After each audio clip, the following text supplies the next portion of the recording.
तो आइए देखें, अब पढ़ते हैं गतिज ऊर्जा। तो गतिज ऊर्जा की इंग्लिश होती है काइनेटिक एनर्जी। तो इसमें सबसे पहले जाने कि ऊर्जा क्या है, उसके बाद गतिज ऊर्जा काफी आसानी से समझ में आ जाएगा। और इसके लिए जो सूत्र है काइनेटिक एनर्जी की, यहाँ पे लिखते हैं ke = ½ mv²। जहाँ पे m क्या है, वस्तु का द्रव्यमान है, और v जो है वस्तु का वेग है। इसको भी प्रूफ किया जाएगा। ठीक, तो ऊर्जा क्या है, सबसे पहले हम जाने कि ऊर्जा क्या है। ऊर्जा फॉर एनर्जी, ऊर्जा मीन्स इंग्लिश नाम है इसका एनर्जी। तो देखे, कहते हैं किसी वस्तु के कार्य करने की क्षमता, किसी वस्तु के कार्य करने की क्षमता को ऊर्जा कहते हैं। तो ये ऊर्जा हो गया। फिर गतिज ऊर्जा क्या है, वस्तु गतिमान अवस्था में जो कार्य करेगी वह उसकी क्या कहलाएगी, गतिज ऊर्जा। तो किसी वस्तु द्वारा गतिमान अवस्था में किया गया कार्य होगा गतिज ऊर्जा। ठीक, ये बात समझ में आया। तो हमें गतिज ऊर्जा निकालना है ke = ½ mv²। तो हम लिखेंगे गतिज ऊर्जा बराबर क्या होगा, गतिज ऊर्जा जो होगी किसी वस्तु की गतिज ऊर्जा, किसी वस्तु की गतिज ऊर्जा जो होगी वस्तु द्वारा गतिमान अवस्था में, गतिमान अवस्था में वस्तु द्वारा किया गया कार्य, यह हमें निकालना है। तो वस्तु द्वारा जो गतिमान अवस्था में वस्तु द्वारा जो किया गया कार्य होगा वह गतिज ऊर्जा के क्या होगा, बराबर होगा। तो गतिमान अवस्था में किया गया कार्य निकाल लेते हैं। ठीक है, तो गतिज ऊर्जा को हम ke से दिखाएं तो किया गया कार्य जो होगा W मानते हैं गतिमान अवस्था में, तो इसकी वैल्यू हमें निकालना है। तो ke = क्या होता है, W बराबर जानते हैं कि FD cos थीटा होता है। ठीक है, अब इसी से हमें निकालना है ½ mv²। तो देखें, जैसे मान लेते हैं m द्रव्यमान की कोई वस्तु है, प्रारंभ में u वेग से चल रही थी। जब इस पे F बल लगाया जाता है, क्योंकि बिना बल के तो कार्य होगा नहीं, तो F बल लगाया जाता है जिसके वेग में परिवर्तन होता है और इसका वेग v हो जाता है। और ऐसी स्थिति में विस्थापन d तय करती है, और d दूरी या d विस्थापन तय करने में इसके द्वारा लिया गया समय t है। तो देखें, जब किसी वस्तु पे m द्रव्यमान की वस्तु पे F बल लगाते हैं तो उसका वेग u से बढ़कर के v हो जाता है। d विस्थापन दूरी जो है बल की दिशा में विस्थापन d तय करता है और समय लगता है t। ठीक है, तो ये बात समझ में आई। तो अब ऐसी स्थिति में देखें, बल जो है इसी दिशा में लगा है और विस्थापन भी इसी दिशा में हो रहा है। तो यहाँ पे जो कोण होगा थीटा क्या होगा, 0 होगा। यानी इस बल और विस्थापन के बीच का कोण, यानी बल भी इसी दिशा में है और विस्थापन भी d भी इसी दिशा में है। तो ये d जो होता है F और d के बीच का कोण होता है, तो ये 0 होगा। तो यहाँ से देखें ke = क्या होगा, FD cos 0 रखेंगे तो काइनेटिक एनर्जी = क्या होगा, F × d हो जाएगा। ठीक, लेकिन अभी तो ये प्रूफ हुआ नहीं है, इसी को हमें क्या करना है, सिद्ध करना है। तो आइए देखें कैसे इसको हम सिद्ध करेंगे।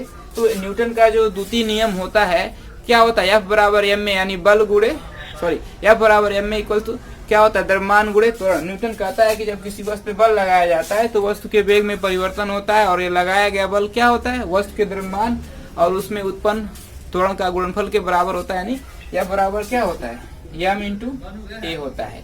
ठीक है, तो यहीं से कुछ ऐसा किया जाएगा ताकि ऐसा मिल जाए। तो देखें, यहाँ पे m तो है वस्तु का द्रव्यमान, वो तो बदलेगा नहीं। त्वरण जो है हम इसको निकालें कितना होगा। त्वरण बराबर क्या होता है, यहाँ पे लिख देंगे न्यूटन के द्वितीय नियम से। त्वरण बराबर क्या होता है, वेग परिवर्तन बटे समय अंतराल। तो देखें यहाँ पे वेग परिवर्तन क्या होगा, अंतिम वेग v हो जा रहा है और प्रारंभिक वेग u है, तो अंतिम वेग माइनस प्रारंभिक वेग कर दें तो परिवर्तन हो गया। अब बटे समय अंतराल, त्वरण बराबर यही होता है। तो ये समय अंतराल कितना लग रहा है, ΔT, ये बराबर यही ना होता है ΔV/ΔT। तो ΔT की जगह सिंपली mt रख रहे हैं, और ΔV क्या है, v - u, अंतिम वेग माइनस प्रारंभिक वेग। तो a बराबर ऐसे मिल जाएगा vu - t। और यहाँ पे क्या मिल गया, द्रव्यमान जो है m मिल गया। तो यहाँ से हम ऐसे निकाल सकते हैं। अब देखें, तो यहाँ से बल बराबर हम ये चीज क्या कर सकते हैं, यहाँ पे रख सकते हैं। तो बल्ब की जगह देखें रख दें, के ई की जगह हम रख दें तो क्या मिलेगा, M V U minus T. ये हो गया, इतना हमने रख दिया।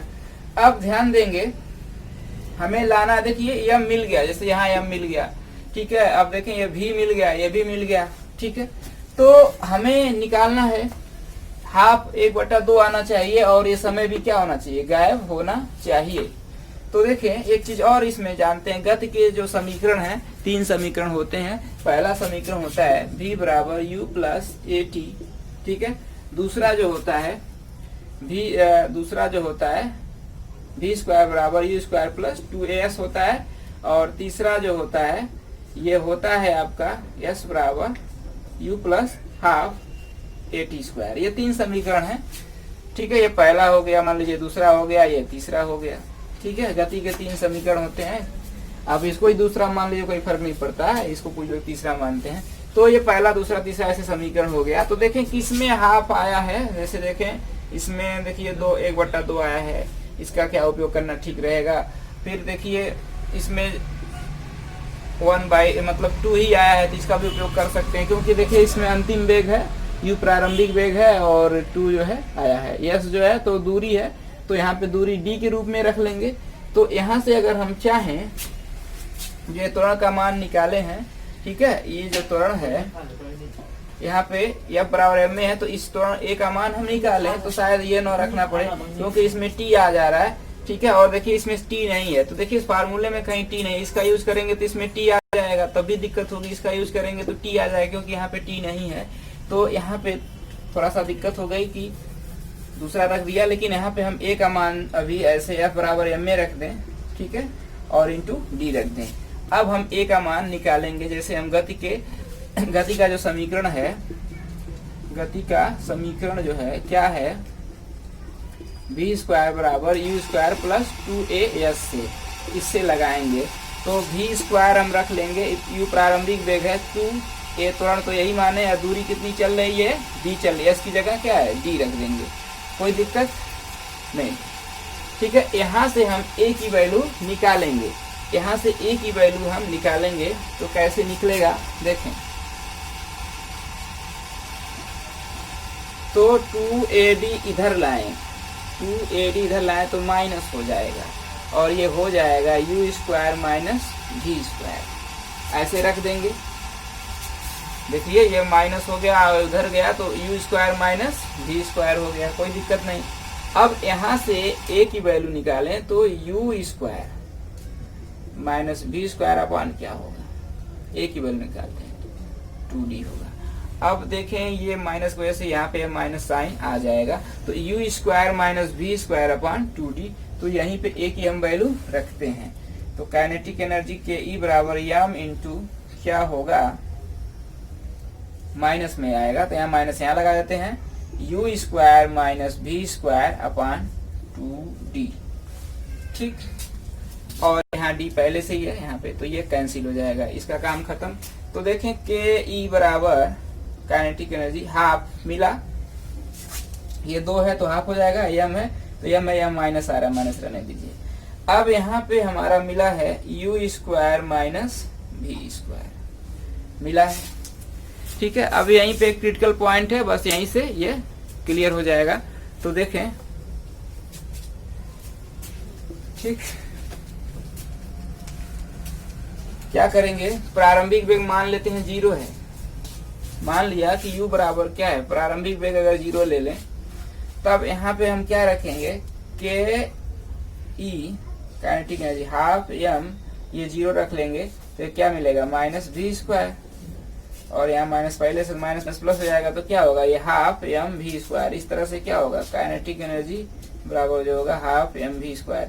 हमें गतिज ऊर्जा किसी क्षण निकालनी है, तो इस क्षण पे क्या, जब ये डेल्टा t मतलब t समय पश्चात यहाँ पे इसका वेग v है, तो काइनेटिक एनर्जी क्या है, हाफ m v स्क्वायर है, ठीक है।